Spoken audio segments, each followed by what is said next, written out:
Năm 1638, Đại Việt vẫn mang danh thuộc về nhà Lê. Nhưng quyền lực thực sự đã chia thành ba ngã. Giữ Cao Bằng, tuân lệnh Thanh Đô Vương, giữ vững phương Nam. Ở phương Bắc, con cháu nhà Mạc giữ lấy núi rừng Cao Bằng, dựa vào hiểm địa mà chống lại triều đình Đông Kinh.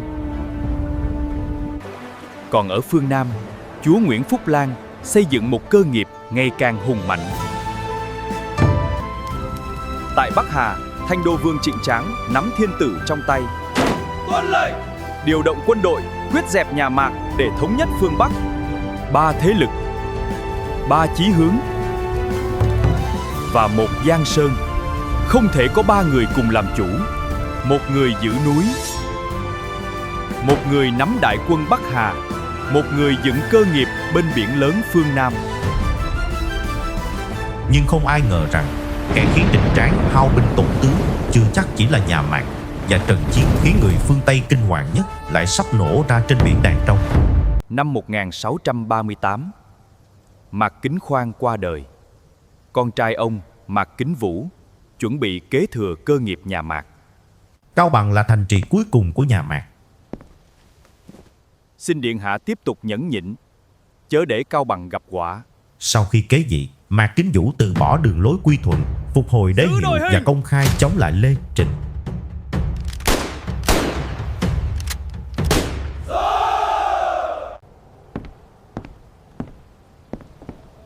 Cao Bằng là thành trì cuối cùng của nhà Mạc.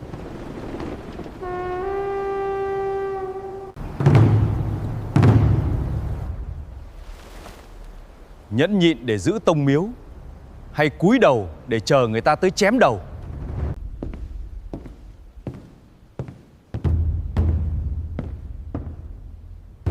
Nhà Mạc không thể mãi cúi đầu trước Trinh tặc. Họ Trịnh mượn danh nhà Lê ép vua sai khiến thiên hạ. Nhà Mạc ta quyết không khuất phục.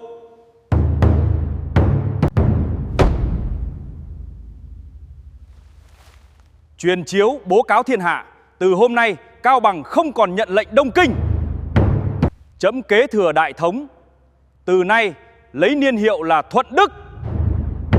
Thuận Đức Hoàng đế vạn tuế, vạn vạn tuế.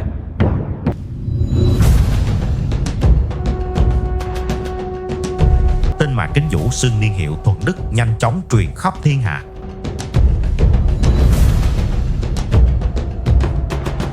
Mạc Kính Vũ muốn dùng núi rừng để giữ lấy cơ nghiệp, nhưng Trịnh Tráng lại muốn dùng một trận đánh xóa tên nhà Mạc khỏi thiên hạ. Báo khẩn, tin từ Cao Bằng, Mạc Kính Vũ xưng đế.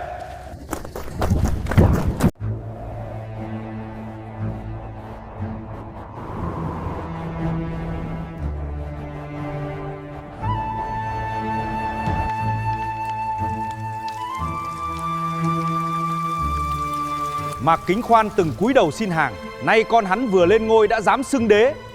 Nếu không đánh, thiên hạ sẽ cho rằng triều đình sợ một đám tàn quân trên núi.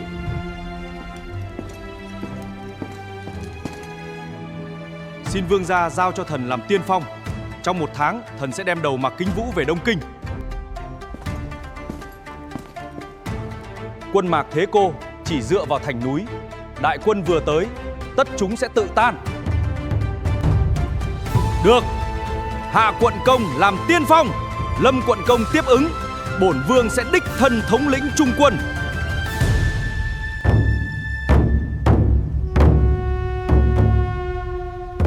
Xuất quân, xuất quân, xuất quân, xuất quân. Tiến quân. Đầu năm 1638, đại quân tiên phong của chúa Trịnh tiến vào vùng núi Cao Bằng. Quân Mạc đã chờ sẵn trong trận địa mai phục. Ngay trong trận đầu tiên của chiến dịch năm 1638, Hạ quận công bị bắt sống, Lâm quận công tử trận. Thám mã đâu?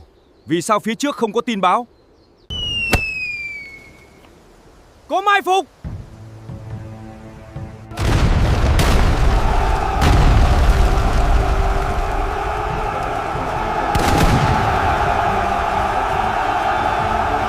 Đóng cửa núi, bắt sống chủ tướng quân Trịnh, giết! xung phong, bắn! Bắn cho chúng! Đừng để tên nào thoát! Giết! Xung phong! Có quân hai bên sườn núi! Giữ đội hình! Xung phong! Diệt sạch quân Trịnh! Xung phong! Không cho tên nào thoát khỏi khe núi! Giết! Khiên lên!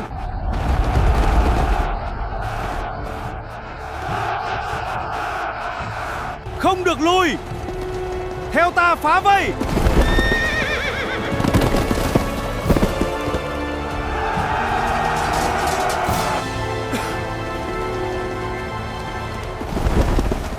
Hạ binh khí!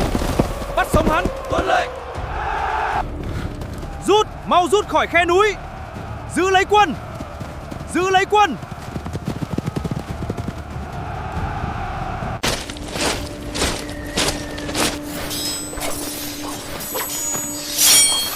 Tin bại trận nhanh chóng truyền về Đông Kinh, khiến Thanh đô Dương Trình Tráng nổi giận.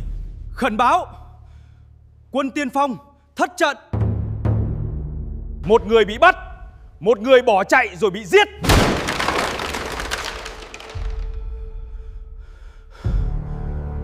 Hàng vạn đại quân của bổn vương lại bị bọn chúng đùa giỡn giữa núi rừng sao? Chúa thượng bớt giận, địa thế Cao Bằng hiểm trở, quân Mạc lại thông thạo đường núi.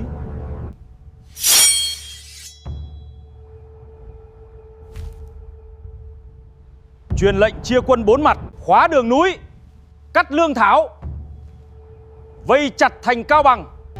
Tuân lệnh vương gia, xuất quân, bao vây Cao Bằng. Tiến lên, leo lên, lăn đá, bắn tên, hỏa pháo, khai hỏa.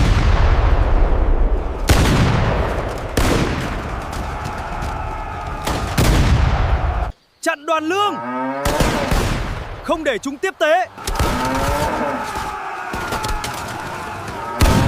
Mưa rừng khiến đường núi ngày càng hiểm trở, việc tiếp tế cho đại quân trở nên vô cùng khó khăn. Địa thế hiểm trở, mưa rét và thiếu lương thực dần bào mòn sức chiến đấu của đại quân Trịnh. Lửa sắp tắt rồi. Cuộc tiến công đầu tiên của Trịnh Tráng thất bại. Trời còn mưa đến bao giờ? Xung phong, đánh thẳng vào doanh trại. Xung phong, giết, xung phong. Bệ hạ, quân Trịnh đông hơn ta gấp nhiều lần. Nếu cứ tiếp tục, e rằng lương trong thành không đủ. Trịnh Tráng có quân đông, nhưng muốn dùng quân đông giữa núi rừng. Không cần thắng từng trận, chỉ cần khiến chúng không thể thắng. Đại quân dây 4 mặt nhưng vẫn không hạ nổi Cao Bằng. Lui quân, thu quân về Đông Kinh. Nhưng Thanh Đô Dương chưa bao giờ là người dễ dàng bỏ cuộc. Mạc Kính Vũ, bổn vương sẽ còn trở lại. Trong lúc phương Bắc liên tục binh đao, đàn trong dưới quyền chúa Nguyễn Phúc Lan lại bước vào thời kỳ phồn thịnh. Huyện buôn từ Hội An, Trung Hoa và các nước phương Tây nối nhau tiến vào Kim Long. Cặp bên, nhẹ tay, đưa hàng vô. Kim Long trở thành nơi gặp gỡ của thương nhân từ khắp các vùng biển phương Đông. Đem lụa qua đây, thuốc bắc để bên này.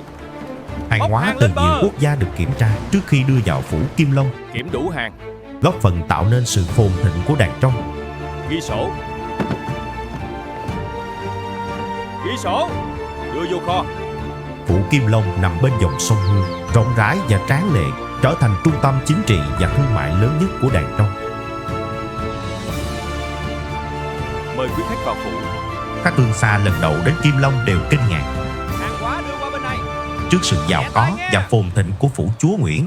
Trong khi chiến tranh vẫn chưa có hồi kết ở phương Bắc, đàn trong tiếp tục mở rộng giao thương, tích lũy của cải và từng bước xây dựng một cơ nghiệp vững chắc dưới quyền chúa Nguyễn Phúc Lan. Mở cổng. Chúa công xuất hành.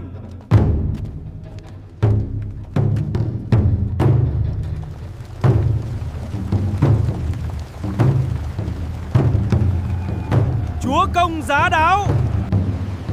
ダンチョン単なる市街地に過ぎなかったと言われるが、その統治者の威容は皇帝にも被験するものであった。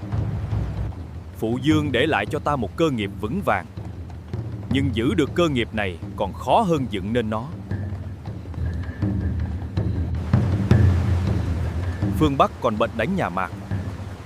Đây chính là lúc chúa công củng cố dân chính và chỉnh đốn binh bị. Khanh nói phải, người giỏi không chỉ sinh ra từ dòng dõi quan lại, sau này phải mở khoa tuyển chọn người có tài để họ giúp nước, trị dân. Thần xin hết lòng phò tá chúa thượng.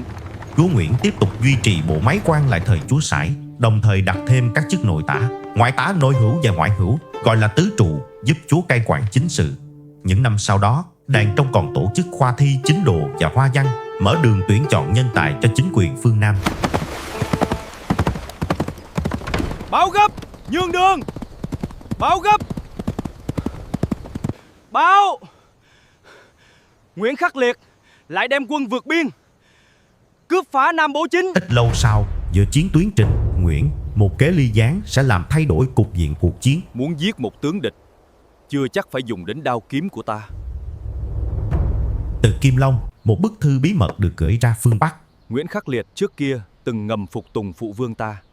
Nay ta vừa kế vị, hắn lại liên tục quấy phá biên giới. Không phải để giao chiến, mà để gieo mầm nghi kỵ. Giết hắn thì dễ, nhưng động binh lớn sẽ khiến Trịnh Tráng có cớ tiến xuống phương Nam, mở đầu cho một kế ly gián nổi tiếng trong lịch sử Trịnh, Chính Nguyễn. vì vậy, người có thể giết hắn nhanh nhất không phải quân ta, thưa chúa công. Không cần trực tiếp giết Nguyễn Khắc Liệt, Nguyễn Hữu Dật đã mượn chính bàn tay của họ Trịnh để loại bỏ đối thủ. Hắn vốn là tướng của họ Trịnh, nhưng từng có quan hệ với đàn trong của ta. Chỉ cần để Đông Kinh tin rằng Nguyễn Khắc Liệt đang giả vờ thua trận để dụ Thanh Đô Vương đến biên giới rồi làm phản, dùng nghi kỵ của Trịnh Tráng để giết chính tướng của Trịnh Tráng. Một bức thư có thể mạnh hơn 5.000 quân. Nguyễn Khắc Liệt giả thua để dụ Bổn Vương vào Nam. Liệt trước kia từng bí mật giao hảo với chúa Nguyễn. Việc này không thể không đề phòng. Trịnh Kiều, có mặt tướng. Đem 5.000 quân tới Bắc Bố Chính. Nếu Nguyễn Khắc Liệt có điều khả nghi, lập tức bắt sống giải về. Ta là trấn tướng Bắc Bố Chính. Mau mở đường cho ta. Quả nhiên, thật sự giả vờ thua trận. Không, ta thực sự thất trận. Đây là kế ly gián của Nguyễn Hữu Dật. Mời ông theo ta về đại doanh chờ vương gia định đoạt.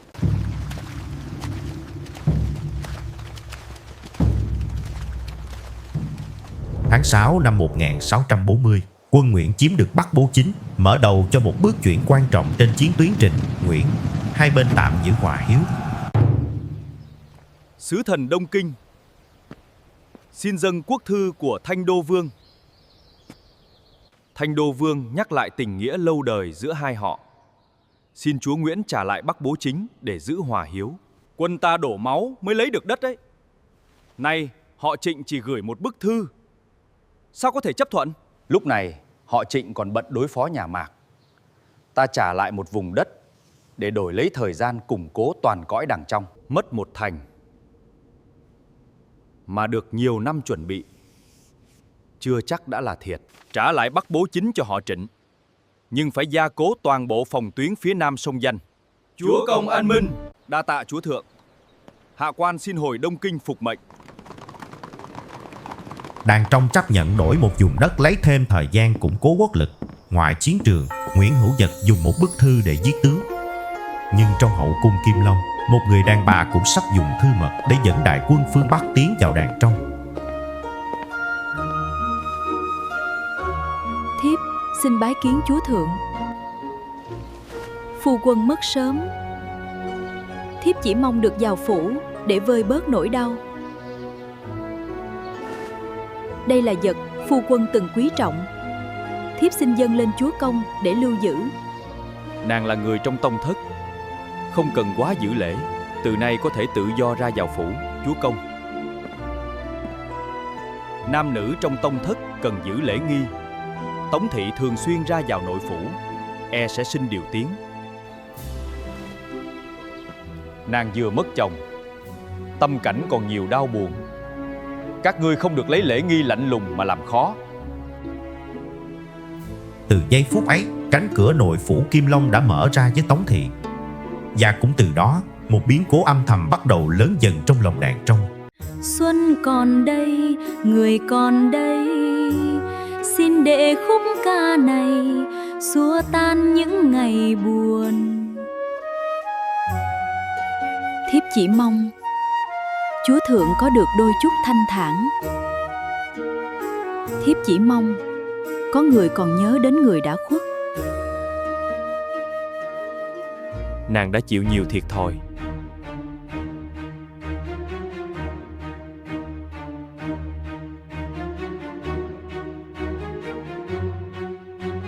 Xin nhờ phu nhân nói giúp một lời với chúa công. Xin phu nhân thương tình, cho con trai tôi một cơ hội phục vụ triều đình. Ruộng của chúng tôi, xin các quan thương tình chừa lại một ít. Bá quan trong phủ đều biết, muốn được thăng chức Phải qua cửa của phu nhân, nhưng ngoài kia đã có nhiều người muốn lấy mạng phu nhân. bọn họ tưởng ta chỉ là một góa phụ sống nhờ lòng thương của Chúa. Nếu Kim Long không còn chỗ cho ta, thì ta sẽ tự mở con đường của mình. Thanh Đô Vương điện hạ, thiếp nguyện đem toàn bộ gia sản và làm nội ứng tại Từ Kim đêm Long. ấy, một bức thư bí mật lặng lẽ rời phủ Kim Long. Không một ai ngờ rằng chính nó sẽ trở thành mồi lửa thổi bùng cuộc chiến mới giữa đàn trong và đàn ngoại. Sau nhiều năm giằng co nơi biên giới, cuộc đối đầu giữa hai họ Trịnh, Nguyễn chuẩn bị bước sang một giai đoạn mới. Phía Nam, phủ chúa Nguyễn lại có người nguyện mở cửa tiếp ứng nếu chưa thể dẹp được Cao Bằng. Có lẽ nên chặt cánh chim phương Nam trước. Vương gia, người Hà Lan có chiến thuyền lớn, lại có đại bác cực mạnh. Nếu mượn sức họ đánh cửa Thuận An, quân Nguyễn tất khó chống nổi. Trên bộ dùng đại quân, trên biển dùng chiến hạm Tây Dương. Lần này, bổn vương muốn xem họ Nguyễn còn dựa vào đâu để sống. Lần đầu tiên, sức mạnh của những chiến hạm phương Tây sẽ được tính đến trong kế hoạch Nam tiến của Toàn Thanh Đô quân tiếp Dương. tục hành quân, tiến thẳng Cao Bằng. Giữ đội hình, rút quân. Lần này, bốn vương thân chinh, phải hạ bằng được Cao Bằng. Mạc Kính Vũ chống lại triều đình, chiếm giữ biên cương. Xin quý đạo tướng quân phối hợp xuất binh cùng quan quân nhà Lê tiêu diệt nghịch Mạc. 朝廷将审议其事，眼下尚无法给出确切打算。 Đốt cầu, cắt đường vận lương. Đầu năm 1639, cuộc Bắc chinh lần thứ hai kết thúc mà Cao Bằng vẫn đứng vững. Rồi sẽ có ngày thuộc về bổn vương. Đến cuối năm 1639, quân Trịnh thêm một lần nữa không thể vượt qua núi rừng Cao Bằng. Tâu vương gia, thư gửi Quảng Tây, Quảng Đông và Vân Nam đều đã hoàn tất. Phải nói rõ, Mạc Kính Vũ không chỉ là nghịch thần của nhà Lê, mà còn là mối họa nơi biên giới Đại Minh. Việc phong vương cho Hoàng thượng cũng phải thúc giục. Khi Thiên Triều chính thức công nhận, nhà Mạc sẽ mất danh nghĩa tồn tại. Lại thêm một ngày, Nhưng Trịnh Tráng vẫn chưa từ Vẫn bỏ chưa có tham tin vọng từ thống nhất Minh phương Triều. Bắc. 3 năm sau, ông sẽ trở lại mang theo một kế hoạch còn lớn hơn trước. Trịnh Tráng nhiều lần cầu viện các doanh tướng Quảng Tây, Quảng Đông và Vân Nam. Nhưng lúc ấy, nhà Minh đang chìm trong khủng hoảng. Phúc thư có đến, lời Toàn hẹn có quân đưa ra, xuất phát! nhưng viện binh vẫn không xuất Lần hiện. này, phải hạ bằng được Cao Bằng. Giữ vững thành, không để quân Trịnh vượt tường. Đến tháng Chạp năm 1642, đại quân Trịnh lại thêm một lần Toàn không quân! thể hạ được Cao Bằng. Lui binh.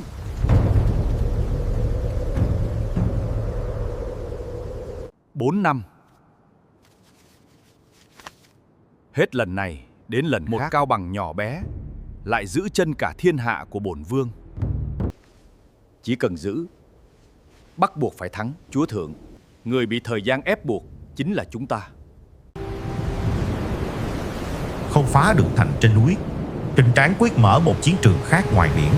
lần đầu tiên chiến hạm Tây Dương sẽ tiến vào cửa Thuận An. Nhưng kẻ phải trả giá lại chính là những con tàu từng khiến cả phương Đông khiếp sợ. 3 chiến hạm Hà Lan đều thuộc loại tàu chiến diện dương hạng nặng.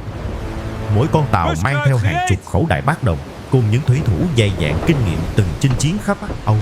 Đối với nhiều quốc gia Đông Á đầu thế kỷ 17, đây là những cỗ máy chiến tranh gần như không thể ngăn cản. Nhưng ngoài khơi Thuận An, chúng sắp gặp một đối thủ hoàn toàn khác. Vụ đắm tàu Rutherford tại Hoàng Sa 1634 tưởng chỉ là một tai nạn trên biển, nhưng chính từ tranh chấp quanh số bạc 23.580 ru. Họ khai trên tàu có số bạc 23.580 reo. Quan hệ giữa công ty Đông Ấn Hà Lan và chính quyền Đàn Trong bắt đầu xuất hiện những rạn nứt. Ít năm sau, những bất đồng ấy sẽ dẫn đến một cuộc đối đầu bằng Đại Bác ngoài khơi Thuận An. Ngày 6 tháng 3 năm 1636, 2 tàu Hà Lan cập bến Đà Nẵng. Thương gia Abraham Dujeker tiếp tục đến Hội An, rồi lên Thuận Hóa ý kiến chúa Nguyễn. Thương gia Abraham Dujeker xin được tự do giao thương, lập thương điếm tại Hội An. Đồng thời, xin hoàn trả số bạc của tàu Grootbroek. Đã qua nhiều năm, khó lòng truy xét đầy đủ. Nhưng việc giao thương có thể mang lại lợi ích cho cả hai bên. Ta chuẩn thuận cho thương nhân Hà Lan được tự do giao thương tại Hội An, miễn thuế neo bến và miễn lễ vật trong thời hạn đã định. Chúa công đã chuẩn thuận thương điếm Hà Lan chính thức được lập tại Hội An. Từ năm 1636, quan hệ giữa Đàn Trong và công ty Đông Ấn Hà Lan từng khởi đầu bằng những hiệp ước thương mại. Nhưng quyền lợi, tranh chấp và tham vọng đã khiến những con tàu buôn dần biến thành chiến hạm. Năm 1641, quan hệ giữa công ty Đông Ấn Hà Lan và Đàn Trong bắt đầu tan vỡ. Hai chiến hạm Những đang chiến tiến hạm vào từng Cù đến Lao để Chàm. buôn bán này xuất Bảo hiện vệ với dinh đại ngay. bác và binh lính. Báo động! Tiếng trống Chiến báo thuyền động Tây vang Dương khắp xuất hiện duyên ngoài hải. khơi. Toàn quân tập kết bến cảng. Đó! Lên thuyền! Chỉ trong chốc lát, toàn bộ doanh Nhổ trại neo, ven biển tiến của ra chúa cửa Nguyễn biển. đồng loạt xuất quân. Rõ! Hạm đội Đàn Trong nhanh chóng rời bến. Những chiếc mông đồng cơ động đi trước, các chiến thuyền mượn theo sau, Khóa chặt tạo cửa thành một biển, đội hình chiến đấu không cho hùng chiếc nào hậu. thoát. Chuẩn bị khai hỏa. Hai chiến hạm Hà Lan không ngờ Khóa rằng đường thứ rút. đang chờ họ ngoài khơi không chỉ là vài Đưa chiếc pháo vào tuần vị thuyền, trí. mà là toàn bộ hạm đội của chúa Nguyễn.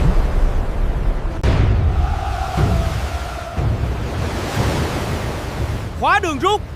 Đưa pháo vào vị trí. Bắn. Trúng mạn trái rồi. Trận đánh tại vùng biển Cù Lao Chàm đánh dấu sự đổ vỡ hoàn toàn trong quan hệ giữa Đàn Trong và công ty Đông Ấn Đưa Hà từng người Lan. lên. Thu toàn bộ khí giới. Không được để Hai sót. chiến hạm Hà Lan bị đánh chìm ngay trên vùng biển mà trước đó họ từng tự Áp do giải qua lại toàn để bộ buôn tù bán. binh. Kiểm kê khí giới và chiến thuyền. Không để một tên nào Sau trốn trận thoát. Cù Lao Đó. Chàm năm 1641, quân Nguyễn bắt sống 82 thủy thủ Hà Lan. Bẩm chúa công, đã bắt được 82 người. 2 chiến thuyền cùng toàn bộ khí giới đều đã bị tịch thu. Ta lấy lễ mà đối đãi. Kẻ mang Đại Bác vào lãnh hải Đàn Trong thì phải xem như giặc cướp. Chúa công anh minh. 2 năm sau, 3 chiến hạm Hà Lan sẽ cùng đại quân họ trịnh tiến đánh cửa biển Thuận An, mở màn một trong những trận hải chiến lớn nhất lịch sử Đàn Trong. Tháng 5 năm 1642, để trả đũa thất bại ở Cù Lao Chàm, nhiều chiến hạm Hà Lan liên tiếp cướp phá vùng duyên hải Đàn Trong. Tên giữ từ vùng biển nhanh chóng truyền về phủ Kim Long. Người Hà Lan có tàu lớn, Đại Bác bắn rất xa. Nếu phối hợp với quân Trịnh, cửa Thuận An sẽ gặp nguy. Triều đình Đàn Trong lập tức triệu tập các võ tướng. Tàu lớn chỉ cần áp sát được mạn tàu, Đại Bác của chúng sẽ trở nên vô dụng. Không được khinh địch, chưa có lệnh của ta. Không ai được tự ý xuất chiến. Nguy cơ chiến tranh trên biển ngày càng hiện rõ. Nhi thần, tuân lệnh. Nguyễn Phúc Lan hiểu rõ sức mạnh của chiến hạm Tây Dương. Ông quyết không để Đàn Trong vội vàng bước vào một trận hải chiến chưa chuẩn bị. Người con cúi đầu trước mệnh lệnh của cha. Tháng 6 năm 1643, 3 chiến hạm lớn nhất của công ty Đông Ấn Hà Lan tiến vào cửa biển Thuận An. mở đầu một trong những trận hải chiến nổi tiếng nhất lịch sử Đàn Trong. Đài Bắc Tây Dương đồng loạt khai hỏa. Sức công phá của những chiến hạm Hà Lan vượt xa mọi trận hải chiến mà Đàn Trong từng đối mặt. Victor Beck tin rằng những chiến thuyền nhỏ của Đàn Trong sẽ không thể chống nổi hỏa lực của 3 chiến hạm Hà Lan. Phía sau Thế tử là hơn 50 chiến thuyền Đàn Trong, chỉ chờ một mệnh lệnh. Mọi người đều hiểu từng tiếng xuất quân là trái quân lệnh. Trước mắt Thế tử không còn là quân lệnh mà là vận mệnh của Đàn Trong. Thay vì đối đầu bằng Đại Bác, Thế tử Nguyễn Phúc Tần chọn một chiến thuật hoàn toàn khác. Chúng đã tới rồi. Đưa những chiến thuyền nhỏ áp sát chiến hạm Hà Lan. Thế tử, chúa thượng chưa ban lệnh xuất quân. Nếu tự ý giao chiến, thắng cũng có tội, bại càng khó dung. Chuẩn bị chiến giáp. Hôm nay ta sẽ tự mình đốc chiến. Một quyết định sẽ làm thay đổi toàn bộ cục diện trận hải chiến năm 1643. Ra cửa biển.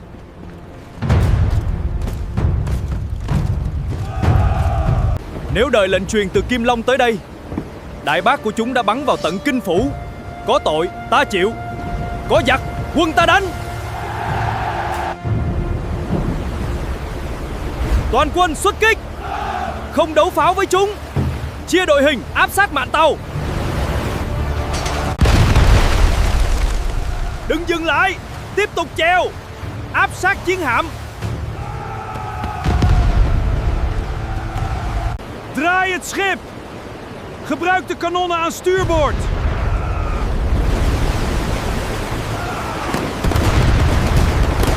Chia đội hình, áp sát chiến hạm, áp sát chiến hạm. Không cho chúng xoay tàu. Chiến hạm Wilderness chìm trong biển lửa giữa dòng dây của thủy quân Đàn Trong. Hai chiến hạm Waterhorn và Voss buộc phải rút lui, khép lại một trong những thất bại nặng nề nhất của công ty Đông Ấn Hà Lan trên vùng biển Đại Việt. Trận Thuận An năm 1643 đã chứng minh rằng những chiến hạm lớn của châu Âu không phải lúc nào cũng khuất phục được nghệ thuật chiến của người Việt. Sau khi chiến hạm Wilderness bị tiêu diệt, hai chiến hạm Hà Lan còn lại buộc phải rút chạy ra biển lớn. Thủy quân Đàn Trong truy kích đến ngoài cửa biển rồi thu quân, bảo toàn lực lượng. Tiếp tục truy kích. Chiến thắng Thuận An năm 1643 đã trở thành một trong những chiến công hải quân rực rỡ nhất dưới thời các chúa Nguyễn. Khởi bẩm chúa thượng, chiến báo từ cửa biển Thuận An. Cao Bằng vẫn thuộc nhà Mạc. Đàng Trong lại vừa đánh bại chiến hạm Hà Lan. Mạc Kính Vũ không hạ được, chiến hạm Hà Lan cũng không phá nổi cửa biển họ Nguyễn. Thiên hạ này thật sự muốn chống lại bổn vương sao? Bái kiến Thành Đầu Vương. Thành Đầu Vương giá lắm.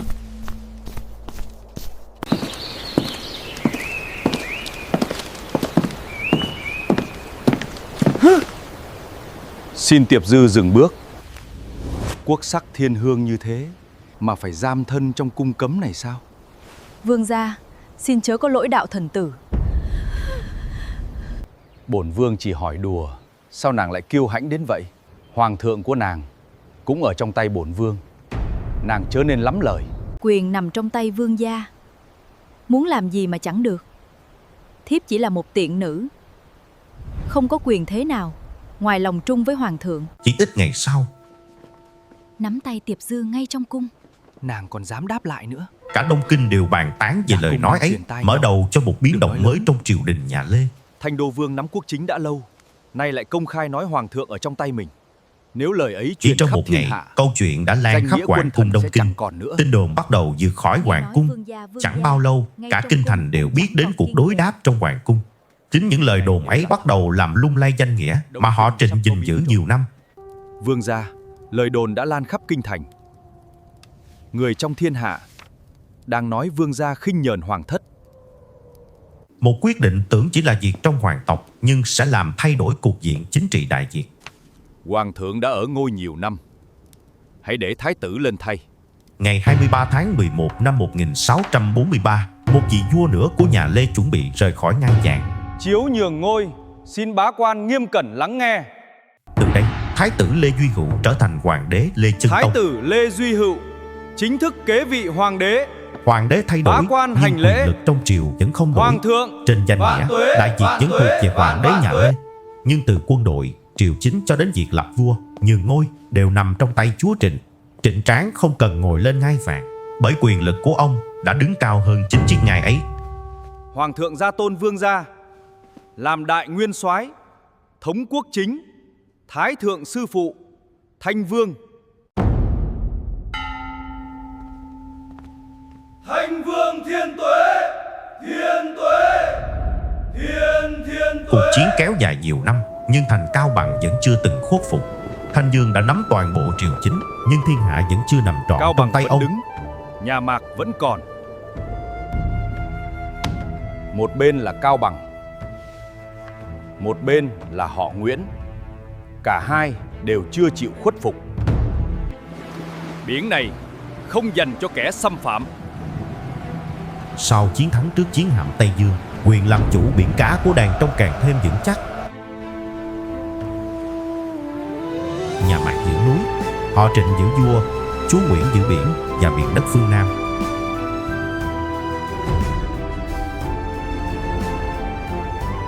Chỉ cần Cao Bằng còn đứng, nhà Mạc chưa mất. Nhưng giữa lúc Trịnh Tráng vừa thất bại trên biển, bức thư của Tống Thị vẫn nằm trong phủ Thanh Dương. Bắc Hà chỉ có thể có một chủ. Muốn bước vào Đàn Trong, phải hỏi chiến thuyền của họ Nguyễn trước. Kho báu nàng Hứa Dân vẫn còn nguyên, và cuộc chiến lớn nhất giữa hai miền Nam, Bắc mới chỉ bắt đầu. Muốn biết trận này ai thắng, nhấn thích và đăng ký kênh để xem các tập tiếp theo.